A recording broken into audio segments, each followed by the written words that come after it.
ഒരു കാര്യം നിവിൻ കൃഷ്ണനെ പോലുള്ള വക്കീൽമാർ അറിയേണ്ടതുണ്ട്. നിങ്ങൾ ഇന്ന് ഇവിടെ ഇരുന്ന് ഈ ചർച്ചയിലൊക്കെ പങ്കെടുക്കുന്നുണ്ടെങ്കിൽ അതിൻ്റെ കാരണക്കാര് ക്രൈസ്തവരാണ്. എന്തുകൊണ്ടാണെന്നറിയാമോ? ക്രൈസ്തവ മിഷണറിമാർ ഇവിടെ വന്നിട്ട് നിങ്ങൾക്ക് വിദ്യാഭ്യാസം തന്നതുകൊണ്ടാണ്. ഇല്ലേ നിങ്ങൾ ഇപ്പോഴും കോണകമെടുത്ത് തെരുവിലൂടെ നടക്കാനേ നിങ്ങൾക്ക് അവകാശം ഉണ്ടായിരുന്നുള്ളൂ.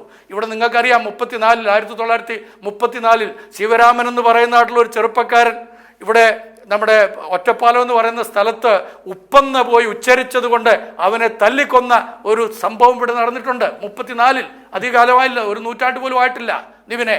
കാരണം എന്താണ്? അങ്ങനെയുള്ള ആളുകൾക്ക് പുളിച്ചേർത്തുനിന്ന് മാത്രമേ ഉച്ചരിക്കാനായിട്ട് ഉപ്പെന്ന് പറയാൻ അവകാശമില്ലായിരുന്നു, മാറുമറയ്ക്കാൻ നിങ്ങൾക്ക് അവകാശമില്ലായിരുന്നു എന്നുള്ളത് വളരെ കറക്റ്റാണ്. അത് തന്നെയല്ല, ബഹുഭാര്യത്വം മാത്രമല്ലായിരുന്നു ഇവിടെ ഉണ്ടായിരുന്നത്, ബഹുഭർത്തൃത്വമായിരുന്നു ഇവിടെ ഉണ്ടായിരുന്നത്.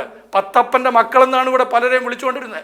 അങ്ങനെയൊക്കെയുള്ള അവസ്ഥകൾക്ക് മാറ്റം വരുത്തിയിട്ട് ഇവിടെ ജീവൻ നൽകി, ഒരു സാമൂഹ്യ പരിവർത്തനം നൽകി, വിദ്യാഭ്യാസം നൽകി, ലോകത്തിൻ്റെ മുമ്പാകെ തന്നെ ഉയർന്നു നിൽക്കത്തക്കവണ്ണം മലയാളികളെയും ഇന്ത്യക്കാരെയും വളർത്തിയെടുക്കുന്നതിൽ അഹോരാത്രം അധ്വാനിച്ചിട്ടുള്ളത് ആരെന്ന് ചോദിച്ചാൽ നിങ്ങളെ ന്യൂനപക്ഷം എന്ന് വിളിക്കുന്നതായിട്ടുള്ള ഈ ക്രിസ്തീയ സമൂഹമാണ്.